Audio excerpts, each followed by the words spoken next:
우리 찬양 부르고 오후 예배를 드리겠습니다.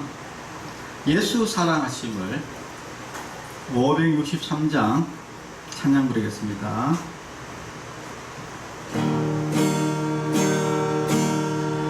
예수 사랑하심을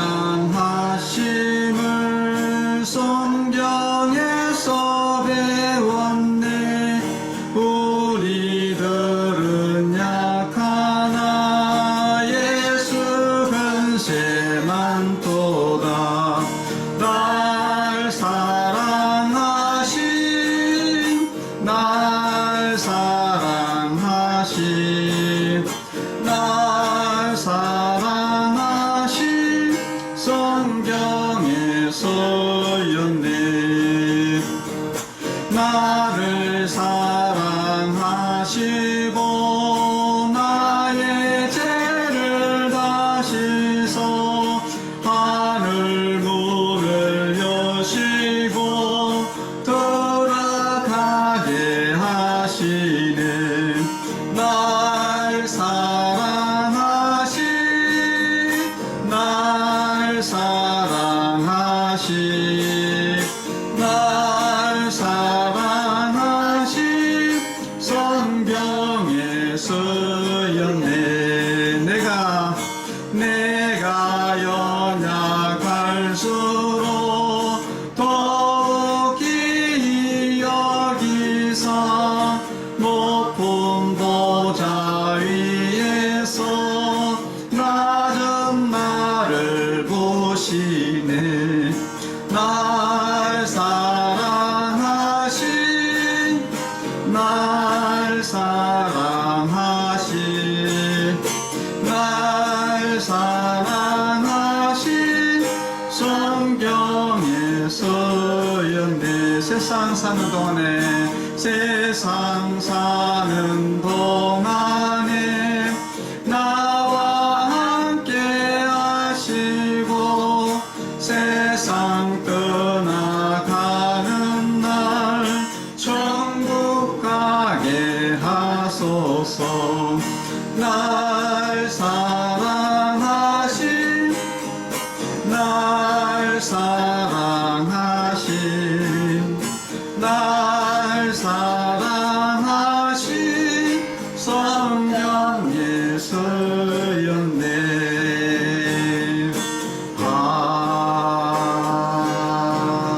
아멘.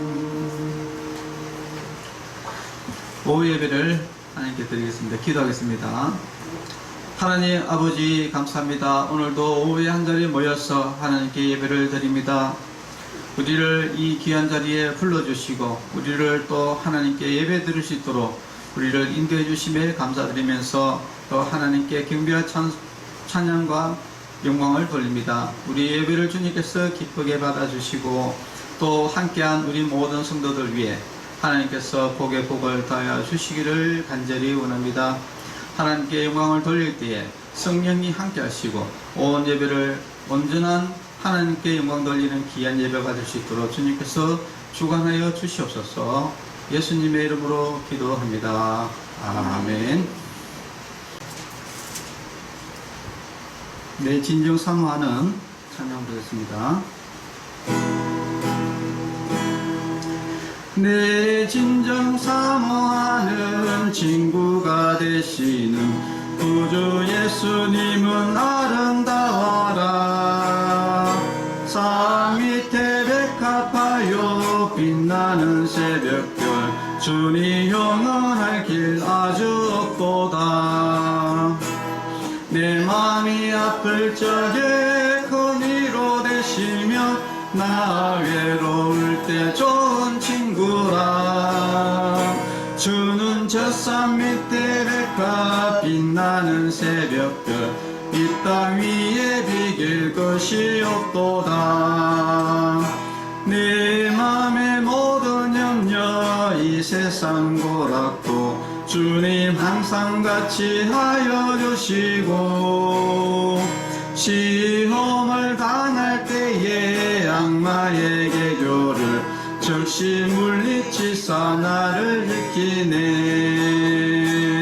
온 세상을 버려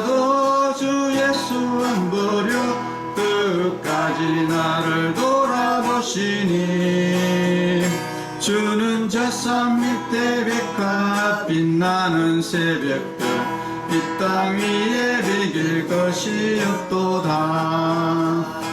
내 맘을 다하여서 주님을 따르면 길이 길이 나를 사랑하리니 물불이 두렵지 않고 창검도 겁없네 주는 높은 산성 내 방패시라. 내 영혼 먹이시는 그 은혜 누리고 나 친히 주를 뵙기 원하네. 주는 젖산 밑에 백합 빛나는 새벽별 이 땅 위에 비길 것이 없도다.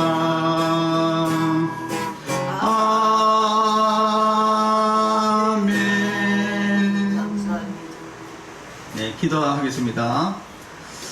하나님 아버지 감사합니다. 오늘 오후에도 한 자리에 불러주시고 또 하나님의 말씀 또 하나님의 음성을 듣게 해주심을 감사합니다. 이 세상에 우리가 진리를 알게 하시고 진리 가운데서 우리로 자유함을 얻을 수 있도록 주님께서 인도하여 주시고 또 하나님의 말씀을 우리가 잘 받아서 그 말씀대로 살아갈 수 있도록 하여 주시고 또 믿음이 없는 자에게 믿음을 더하시고 믿음이 있는 자에게 더 큰 믿음을 가질 수 있도록 주님께서 인도하여 주시옵소서. 말씀을 전할 때에 하나님의 음성을 듣는 귀한 시간이 되게 하여 주시옵소서. 예수님의 이름으로 기도합니다. 아멘. 누가복음 7장 24절에서 35절 말씀입니다. 요한이 보낸 자가 떠난 후에 예수께서 무리에게 요한에 대하여 말씀하시되 너희가 무엇을 보려고 광야에 나갔더냐? 바람에 흔들리는 갈대냐? 그러면 너희가 무엇을 보려고 나갔더냐? 부드러운 옷 입은 사람이냐? 보라 화려한 옷을 입고 사치하게 지내는 자는 왕궁에 있느니라. 그러면 너희가 무엇을 보려고 나갔더냐? 선지자냐? 옳다. 내가 너희에게 이르노니 선지자보다도 훌륭한 자니라. 기록된 바 보라 내가 내 사자를 내 앞에 보내노니 그가 내 앞에서 내 길을 준비하리라 한 것이 이 사람에 대한 말씀이라. 내가 너희에게 말하노니 여자가 낳은 자 중에 요한보다 큰 자가 없도다. 그러나 하나님의 나라에서는 극히 작은 자라도 그보다 크니라 하시니 모든 백성과 세리들은 이미 요한의 세례를 받은지라. 이 말씀을 듣고 하나님을 의롭다 하되 바리새인과 율법교사들은 그의 세례를 받지 아니하므로 그들 자신을 위한 하나님의 뜻을 저버리니라. 또 이르시되 이 세대의 사람을 무엇으로 비유할까? 무엇과 같은가? 비유하건대 아이들이 장태에 앉아 서로 불러 이르되 우리가 너희를 향하여 피리를 불어도 너희가 춤추지 않고 우리가 곡하여도 너희가 울지 아니하였다 한것 같도다. 세례 요한이 와서 떡도 먹지 아니하며 포도주도 마시지 아니하며 너희 말이 귀신이 들렸다 하더니 인자는 와서 먹고 마시매 너희 말이 보라 먹기를 탐하고 포도주를 즐기는 사람이요 세리와 죄인의 친구로다 하니 지혜는 자기의 모든 자녀로 인하여 옳다함을 얻느니라. 아멘. 지혜는 자기의 모든 자녀로 인하여 옳다함을 얻는다 라는 제목으로 말씀을 나누고자 합니다. 자, 오늘 오후에 말씀드릴 내용을 잠깐 보면은 오늘 오전에는 세례 요한이 예수님에 나가서 질문을 던졌습니다. 오실 그이가 당신입니까? 아니면 다른 사람을 기다려야 됩니까? 이렇게 세례 요한이 이제 질문을 했고 예수님은 보고 들은 것을 전해라 이렇게 이야기했습니다. 그래서 맹인이 눈을 들고 죽은 사람이 살아나고 모든 불치병들이 낫고 이런 것들 사람이 할 수 없는 것들을 직접 눈으로 보고 들은 이 사실을 전해라. 그리고 그런 일이 일어난 날 때는 바로 메시아가 오셨다는 것은 증거다 라는 예언의 증거다 라고 이렇게 이야기를 해줬습니다. 그리고 나서 이후에 또 예수님이 그러니까 그 제자들을 보내고 난 이후에 지금 이어지는 이야기인데 예수님이 요한에 대해서 세례 요한에 대해서 이제 이야기를 합니다. 그래서 세례 요한에 대한 평가, 예수님의 평가에 대해서 잠깐 한번 보겠습니다. 일단 세례 요한은 예수님께서 말씀을 어떻게 하냐면은 여자가 낳은 자 중에 요한보다 큰 자가 없다 이렇게 이야기합니다. 세례 요한의 평가를 여자가 낳은 자 중, 이 말은 사람 중에 이 세상에서 사람 중에 요한보다 큰 자가 없다 이렇게 내렸어요. 그런데 또 두 번째는 뭐냐, 하나님의 나라에서는 극히 작은 자라도 그보다 크다. 이게 조금 쉽게 이렇게 이해가 되지 않는 이야기를 예수님께서 하셨습니다. 그래서 여기에 대해서 일단은 먼저 세례 요한에 대한 예수님의 평가에 대해서 우리가 잠깐 한번 보겠습니다. 선지자 중에서도 가장 훌륭한 자다, 예수님께서 이렇게 평가를 내렸어요. 그리고 이 세상에 있는 사람들 중에 이 세상에서는 세례 요한이 아주 크고 훌륭한 자다 이렇게 평가를 했습니다. 왜 예수님께서 이 세상에서 이 세례 요한을 이렇게 높이 평가를 했느냐, 그것은 바로 이 세례 요한은 누구냐면은 마지막 선지자입니다. 세례 요한의 이 세상에서 삶을 한번 보면은 선지자의 몇 가지 특징이 있어요. 선지자, 여러분 선지자라는 말 많이 들어봤잖아요, 그죠? 구약에 보면은 이제 선지자들이 뭐 이사야 선지자, 예레미야 선지자, 뭐 이런 여러 가지 이제 선지자들이 나오는데 그 선지자들보다도 이 세례 요한이 더 훌륭하다 이렇게 예수님께서 평가를 했어요.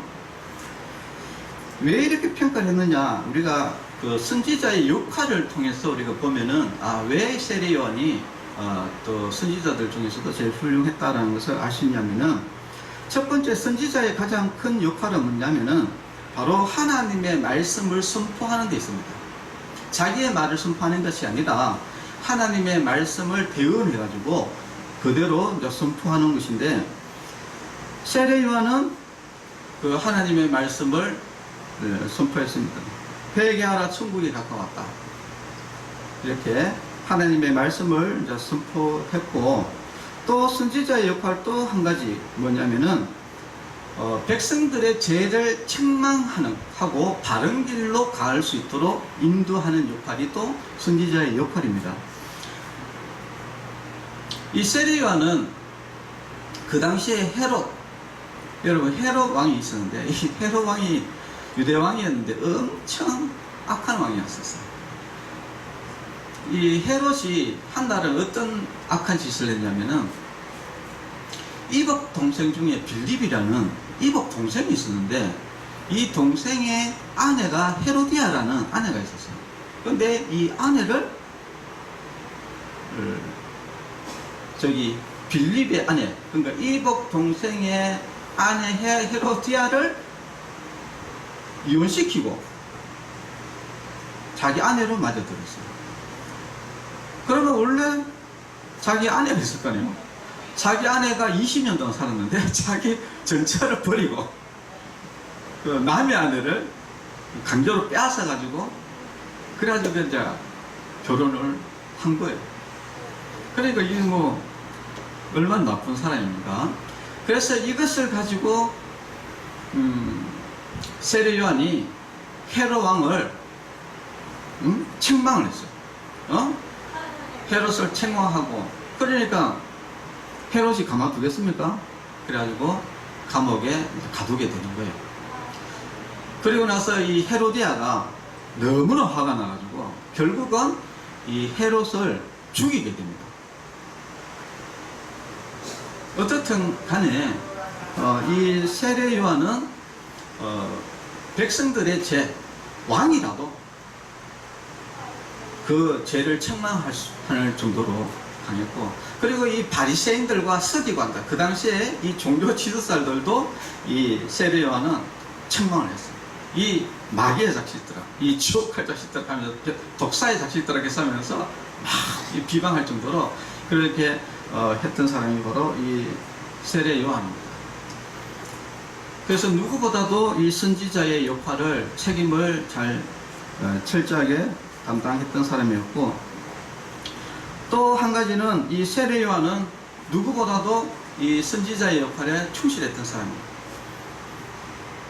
다른 선지자들은 다 가정을 가지고 있거나 사회생활을 하면서 역할을 했는 사람이 많다고 하면은, 이 세례 요한은 철저하게 세속을 떠났어요.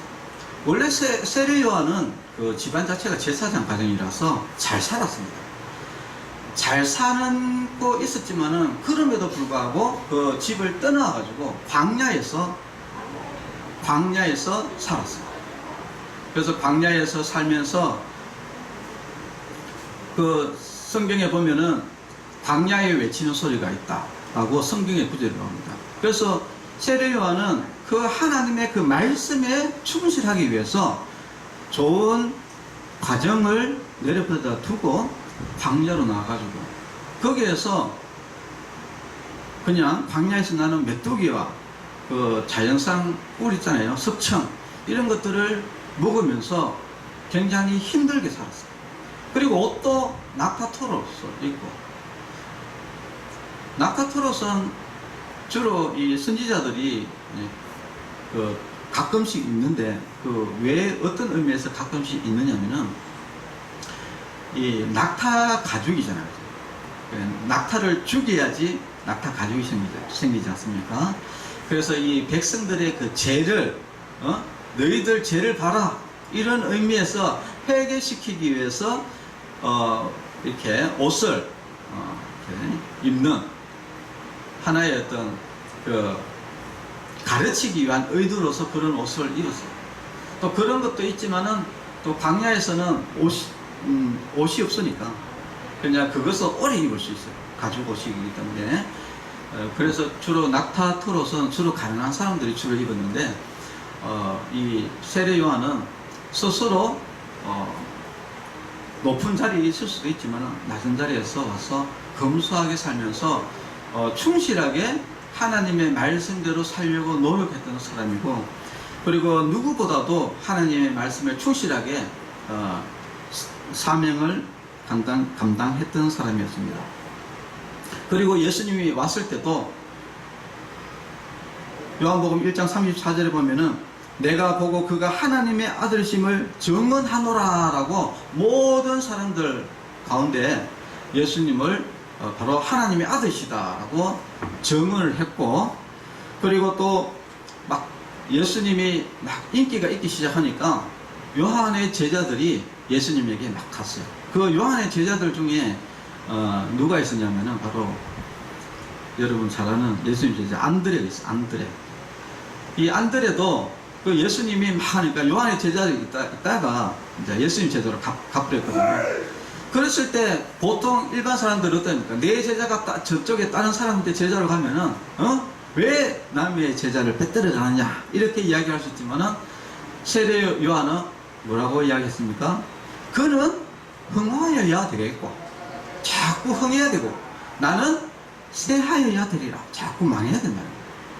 왜냐? 그분이 메시아이기 때문에.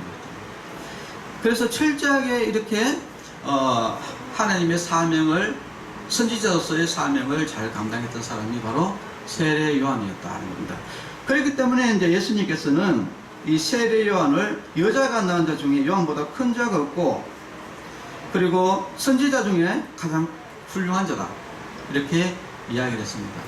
그래서 예수님께서 이 세상에서의 이 세례 요한의 이 모습은 아주 높게 평가했어요. 자, 그런데 그 다음에 단어가 뭡니까? 말씀이 하나님의 나라에서는 지극히 작은 자라도 요한보다 크다는 거예요.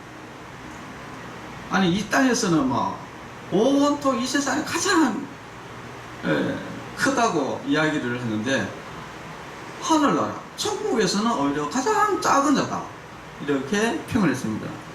그렇게 이제 이야기한 이유는 오늘 오전에도 여러분 들었었지만은, 처음에는 이 세례요한이 예수님을 메시아로, 구원자로 인식을 하고 확신을 가지고 있었는데, 근데 이제 이 시간이 지나면서 자기의 잘못된 판단을 가지고 예수님을 바라보다가 보니까, 이게 진짜 이 사람이 메시아가 아닌지를 이렇게 확신이 없게 되어버린 거죠. 확신이 없어져 버렸어요.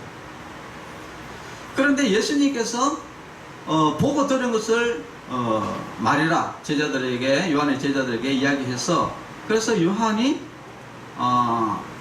이분이 맞구나라고 이제 생각을 한 것이죠. 그래서 예수님께서 하고자 하는 이야기는 뭐냐면은, 세례 요한은 어디 갔냐? 천국에 가긴 갔다는 거예요. 가긴 갔는데 가까스로 갔다는 거예요. 가까스로. 진짜 우리가 이제 천국에 가는 것도 이렇게 충만하게, 있어, 저 사람은 뭐 무조건 천국에 갈 사람이야, 이게 차고 넘치게 천국에 가는 사람이 있고, 어떤 사람은 진짜 간신히 천국 가는 사람이 있잖아요. 우리가 잘 아는 예수님께서 십자가에 돌아가실 때 양쪽에 강도가 있었는데, 한 강도가 마지막에 예수님 나를 불쌍히 여겨가지고 예수님이 나그네일 때 나도 생각을 해달라고 이렇게 이야기했어요. 그러니까 예수님께서 오늘날 네가 나와 함께 나그네 있으리라 이렇게 했습니다. 그 강도는 진짜 가까스로 세상에서 온갖 나쁘지 다 하다가 진짜 마지막에 예수님 앞에 죄를 회개하고 이렇게 진짜 가까스로 이제 천국 간 사람인데, 이 세례 요한도 결국은 진짜 가까스로 천국 가는 그런 사람이다. 자, 그래서 우리가 알 수 있는 것은 이 세상의 잣대하고 저 천국의 잣대는 다르다. 보는 것은 뭐냐? 이 땅에서 얼마만큼 소명을 잘 감당해낸 자가 중요한 게 아니라 그 사람의 믿음이 중요하다. 이것을 알아요. 그래서 우리가 이제 이 땅에서 진짜 유명한 목사들 천국에서 못 볼 사람도 많이 있어요. 저 목사님은 저렇게 유명한데, 저 장관님은 저렇게 유명한데, 왜 안 계시지? 이렇게 여러분 충격받는 사람들도 많이 있을 거예요. 아니, 저 사람이 어떻게 천국 왔지? 이렇게. 근데 천국에 와 있는 사람들도 있고, 여러분들, 이 천국에 가면은 놀랄 일이 여러분 많을 것입니다. 자, 그리고 이제 두 번째, 우리가 또 한 가지 더 봐야 될 것은 뭐냐면은, 천국에서 그러면은 가장 큰 자가 누구냐? 예수님께서는 그 백부장 있지 않습니까? 여러분, 이방인 중에 백부장의 여러분 하인을 고쳐주는 사건을 아시죠? 중풍병에 걸렸던 하인을 고쳐준 사건을 여러분 아실 건데, 누가복음 7장 1절에서 10절에 나오는 말씀인데, 그때 예수님께서 이 백부장의 믿음에 대해서 이야기하면서 이렇게 이야기했어요. 이스라엘 중에서도 이만한 믿음을 본 적이 없다. 이런 이야기했습니다. 이 말은 무슨 말이냐면은, 이스라엘 민족하고 이방인들을 전체를 통틀어 가지고도 이 백부장이 제일 믿음이 많다, 크다, 이렇게 이야기한 것이거든요. 자, 그러면 우리가 이제 백부장의 이 믿음이 도대체 어떤 믿음인가? 예수님께서, 제자들이 예수님에게 질문한 내용이 있어요. 천국에서는 누가 제일 큽니까? 이렇게 질문했을 때에 예수님께서 어린아이를 이제 세우면서 이렇게 이야기합니다. 마태복음 18장 3절에 이르시되 진실로 너희에게 이르노니 너희가 돌이켜 어린아이들과 같이 되지 않으면 결단코 천국에 들어가지 못하리라. 그랬습니다. 어린아이들과 같은 순수한 믿음을 이야기하는 거예요. 우리가 천국에서 크다 작다, 이것은 뭐냐? 우리가 바로 예수님을 얼마만큼 믿어, 그 예수님을 믿는 믿음. 여러분, 믿음이라는 것은 차등이 있습니다. 믿음이라는 게 똑같은 믿음이 아니거든요. 그래서 예수님께서 늘 베드로나 제자들을 책망하면서 항시 했던 이야기였어요. 야, 이 믿음이 적은 자야, 이렇게 책망을 하셨는데, 그런데 이 백부장한테는 믿음이 크다라고 이야기했어요. 그래서 우리가 결국은 하늘나라에서 크다 작다는 뭐냐면 예수님을 그 믿음에 대한 크기에 의해서 결정이 된다는 겁니다. 자, 그리고 나서 이제 마태복음 18장 4절에 이어지는 말이 뭐냐면은 그러므로 누구든지 이 어린 아이와 같이 자기를 낮추는 사람이 천국에서 큰 자다.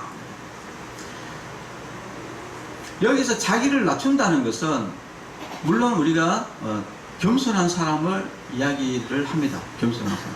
그런데 더 구체적으로 이야기하면은 예수님 앞에서 얼마나 자기가 낮아지느냐, 거기에서 믿음이 큰 자 작은 자가 결정이 된다는 거예요. 우리가 이제 예수님을 믿는 사람들 중에 뭐 예수님을 크게 보지 않는 사람들이 많이 있어요.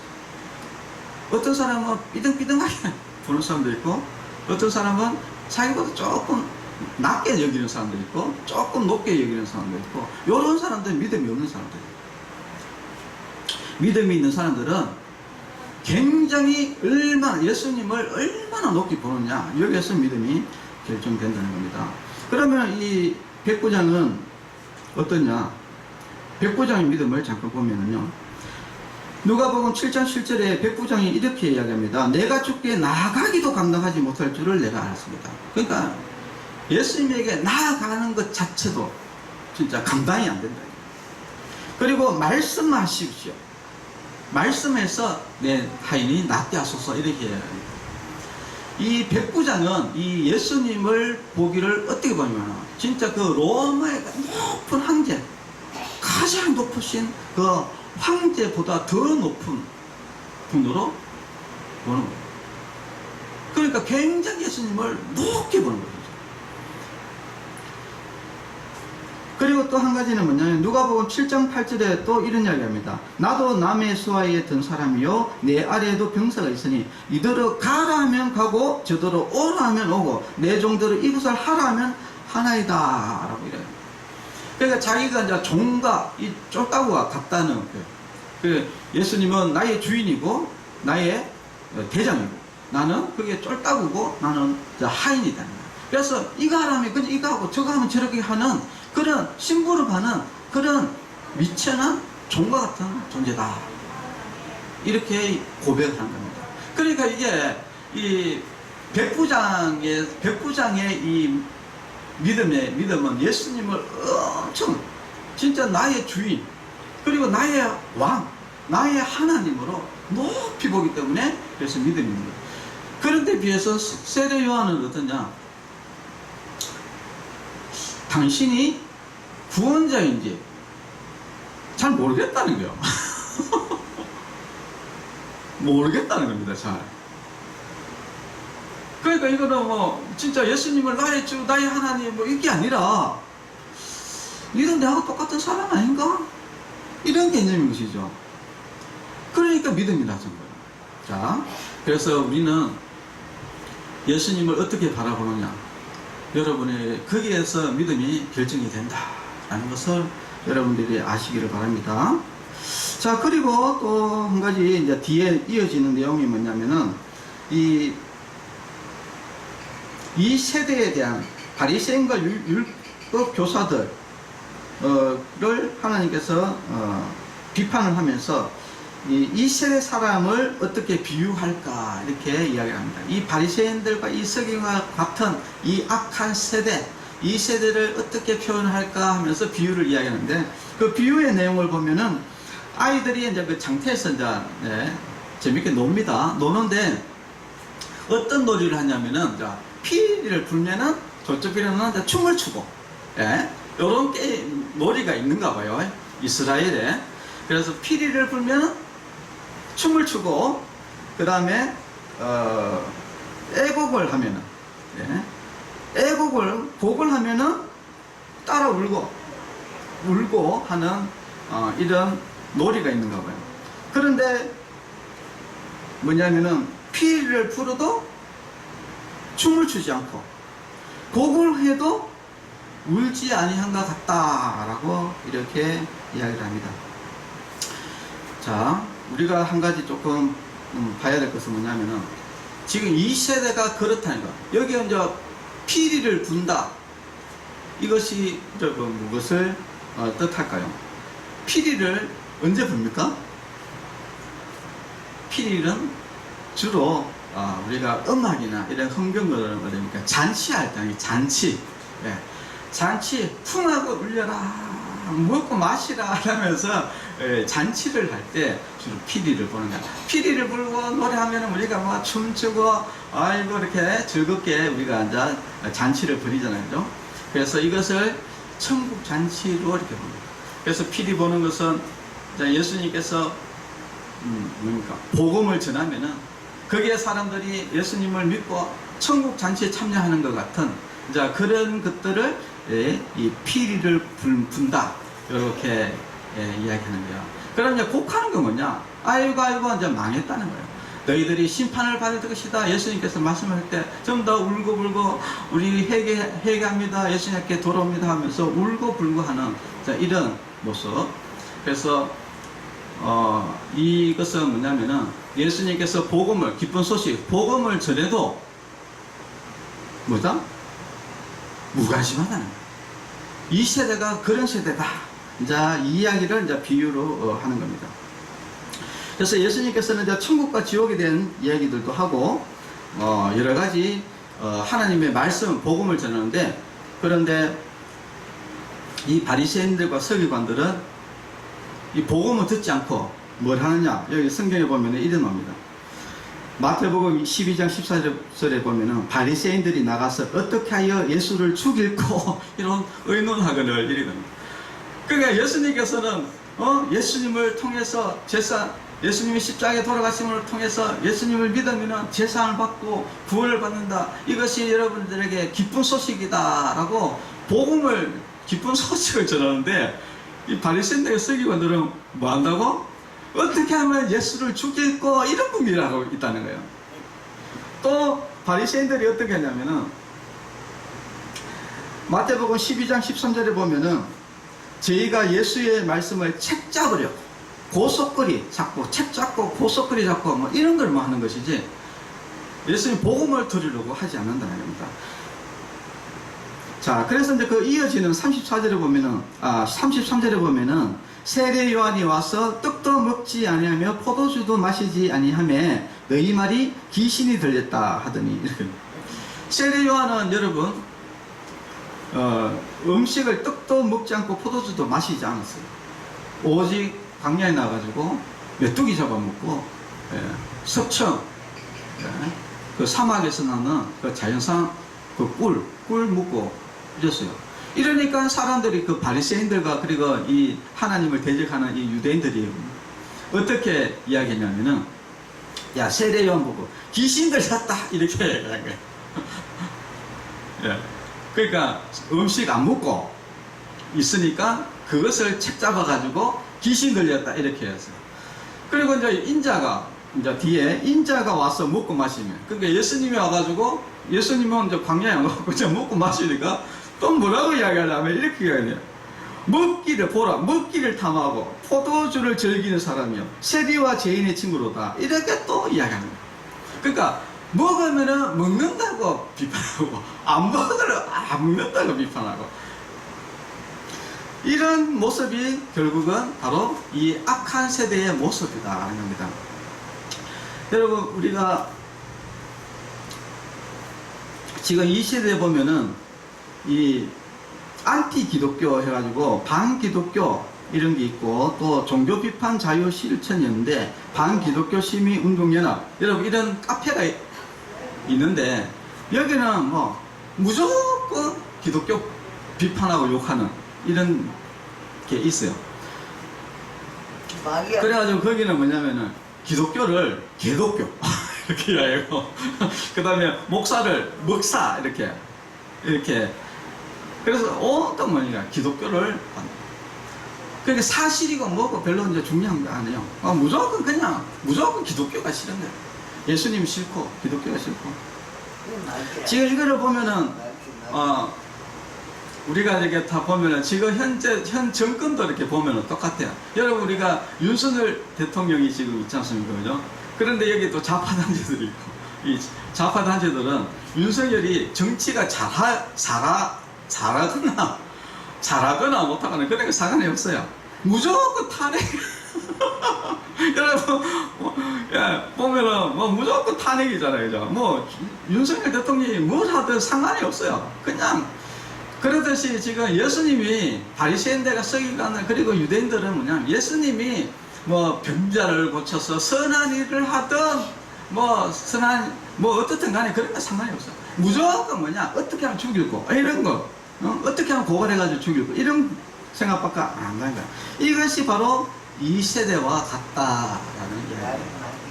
그래서 지금은 이 기독교인들이 엄청나게 핍박을 많이 받는 시대입니다. 마태복음 25장 9절에 보면은 이 종말 마지막 때 되면은 어떤 일이 벌어질 것인지 예수님께서 예언을 해 놓으셨는데, 마태복음 25장 9절에 보면 그때에 말세 때죠. 사람들이 너희를 환란에 넘겨주겠습니다. 사람들이, 너희는 누굽니까? 바로 예수님을 믿는 사람들이요. 너희를 환란에 넘겨주겠으면 너희를 죽이리니 너희가 내 이름 때문에, 그러니까 예수님 이름 때문에 우리가 모든 민족에게 미움을 받는다. 이 말세가 되면 될수록, 가면 갈수록 예수님을 믿는다는 이유로 그렇게 미움을 받는다. 자, 이것이 바로 이 악한 세대라는 것입니다. 자, 그렇지만은 예수님께서 뭐라고 얘기하냐? 지혜는 자기의 모든 자녀로 인하여 옳다함을 얻느니라 라고 했습니다. 그렇지만은 결국은 예수님 믿는 사람이 옳다 인정을 받는다 라는 것을 이야기하는 거예요. 자, 왜 예수님을 믿는 사람이 옳다 인정함을 받을 수밖에 없느냐? 그것은 오늘 또 오전에 이야기하고 똑같습니다. 보고 들은 사실을 전해라 이야기거든요. 자, 우리가 보통 이렇게 법원에 가면은 우리가 증거재판주의라는 것이 있습니다. 우리는 그냥 이 말 저 말 하는 것이 중요한 것이 아니고 증거가 있냐 없냐, 이것이 굉장히 중요한 거거든요. 자, 그래서 우리가 사람들 만나면은 막 이런저런 이야기합니다. 야, 증거 대봐라 이렇게 이야기하잖아요. 그죠? 증거 대봐라 이야기. 자, 그러면은 우리가 예수님이 하나님이시다, 예수님이 우리의 구원자시다, 우리가 이것을 증거를 통해서 우리가 옳다함을 얻을 수가 있다는 겁니다. 예수님께서 보고 들은 것을, 사실을 그냥 이야기해라. 그러면은 옳다함을 인정받는다 이야기입니다. 자, 첫 번째 우리가 증거에는 여러 종류가 있는데, 첫 번째 직접 증거가 있어요. 직접 증거라는 것은 바로 그 사건을 보고, 직접 보고 들은 사람의 증언. 성경에 여러분들, 예수님께서 맹인 고치고, 절름발이 고치고, 병자 고치고, 죽은 자 사람 고치고 했을 때, 거기에 증인들이 어마어마하게 수두룩뻑뻑 보고, 그 사실을 보고 목격한 증인들이 수두룩뻑뻑하다니, 수두룩뻑뻑. 자, 그리고 간접 증거는 정황 증거입니다. 정황 증거라는 것은 어떤 것이냐면은, 실제적으로 이제 진단이 나왔던 이런 부분들. 그러니까, 예를 들어서 맹인이 원래 맹인이었는데, 이 맹인이 눈을 떴다. 원래 내가 절름발이었는데 병을 고쳤다. 그리고 죽었는데 살았다. 이게 뭡니까? 바로 간접 증거가 됩니다. 간접 증거. 분명히 그 사람은, 원래 모든 사람들이 다 그 사람이 원래 맹인이었어. 다 알아요. 그런데 그 사람이 눈을 뜬 거예요. 이것은 증거가 됩니다. 증거. 자, 그리고 또 물적 증거들이 또 있죠. 그죠? 물이 포도주로 변했어. 분명히 물이었어. 이게 근데 포도주로 바뀌었어. 물적 증거다. 물적 증거. 보리떡 5개와 물고기 2마리로 2만 명을 먹였어. 근데 12광주리가 남았어. 이게 물적 증거인 거래. 이게 분명히 보리떡 5개와 물고기 2마리밖에 없었는데, 다 먹었는 거는 어떻게 먹었으니까 없어졌다 쳐. 근데 12광주리가 남아있어. 물적 증거예요. 물적 증거. 그리고 태풍이 불었는데 예수님께서 태풍을 멈췄어. 분명히 물적 증거가 있는 거예요. 그리고 뭡니까? 예수님이 물 위를 걸었어. 이 물적 증거가 있는 거예요. 법적 증거. 그리고 또 거기에 따른 목격자들의 증언들이 있죠. 그죠? 그리고 또 서정이라는 게 있습니다. 서정이라는 것은 뭐냐면은 문서들. 여러분, 예수님의 이 사건에 관련돼 가지고 문서가 무엇입니까? 대표적인 게 성경. 또 성경 외에 오늘 오전에도 이야기했지만은 요세포스의 유대사, 고대사, 그 다음에 또 타키투스, 로마의 역사서, 그 다음에 뭐 또 탈무드, 그 다음에 또 뭐 빌라도 총독, 뭐 그 외에 129가지의 그 기록들, 예수님에 관련된 기록들, 이게 뭐냐? 바로 문서로 증거가 되는 거죠. 문서 증거. 네, 문서로 증거가 되고, 그리고 또 본정이라는 게 있어요. 본정이라는 것은 직접 그 당사자들이 증언한 거예요. 그 대표적인 게 뭡니까? 빌라도 문서. 빌라도가 황제에게 지금 이런 예수님이 이런 재판을 했는데 지금 이런 일들이 지금 벌어지고 있습니다 라고 빌라도에게 보낸 문서가 있어요. 그리고 그 외에 또 다른 로마의 사람들이 그 예수님에 관련된 문서를 올렸거든요. 그런 문서, 그런 것들, 그거는 뭡니까? 본정.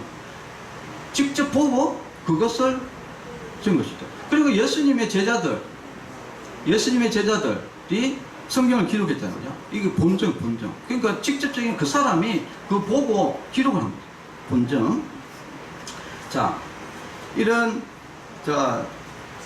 실질적인 증거, 이런 모든 것들, 여기서 증거 자료가 될 수 있는 모든 증거들이 모든 것들이 다 확실하게 증언을 하고 있어요. 그래서 우리가 예수님 믿는 사람은 반드시 옳다함을 인정받을 수밖에 없는 거예요. 왜냐하면 증거가 있어도 너무 많아요. 너무 많아요.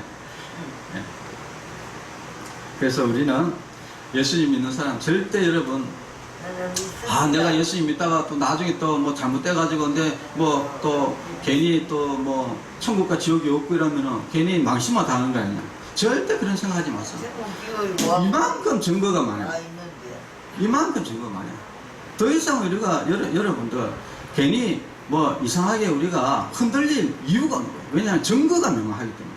그래서 예수님께서 그 세례 요한 제자들에게 보내면서 보고 들은 것들을 이야기해라 이렇게 이야기한 겁니다. 우리는 증거를 정확하게 믿고 또 증거대로 우리가 살아간다 그러면 우리는 절대 후회하지 않는다. 우리가 또 흔들리지 않습니다. 여러분, 이 세례요한 같이 여러분들이 자꾸 다른 데 말 듣다 보면은 자꾸 흔들려요.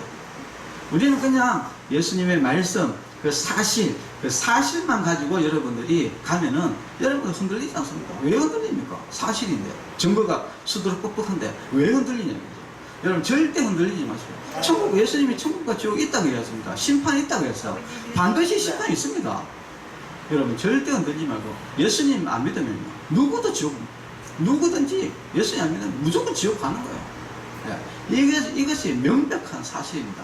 그래서 우리는 예수님 믿고 여러분 한 명도 빠짐없이 심판받지 않고 우리는 천국 가는 하나님의 백성이 되시기를 바랍니다. 기도하겠습니다. 하나님 아버지 감사합니다.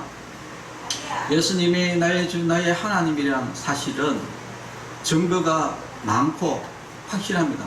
그러나 우리는 세상에 휩쓸리면서 사실이 아닌 것에 우리가 넘어가서 우리가 실족하는 사람이 되지 않도록 주님께서 인도해 주시고 우리는 늘 주님이 우리에게 보여주신 그 사실만 바라보면서 나아가는 믿음의 성도들이 되게 하여 주시고 나의 주 나의 하나님을 고백하면서 높으신 예수님을 높이 우리가 경배하면서 우리가 낮은 자로서 저 천국에서 큰 자가 되게 하여 주시옵소서.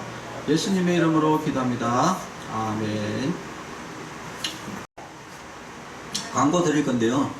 충만요양원에 지금 조금 코로나가 몇 분들이 이제 걸려서 지금 조금 조심 중에 있습니다. 그래서 저도 지금 이게 좀 원래는 돌아다니면서 다 기도를 해야 되는데 지금 오늘은 제가 쉬도록 하겠습니다. 그렇게 양해를 좀 해주시기 바랍니다.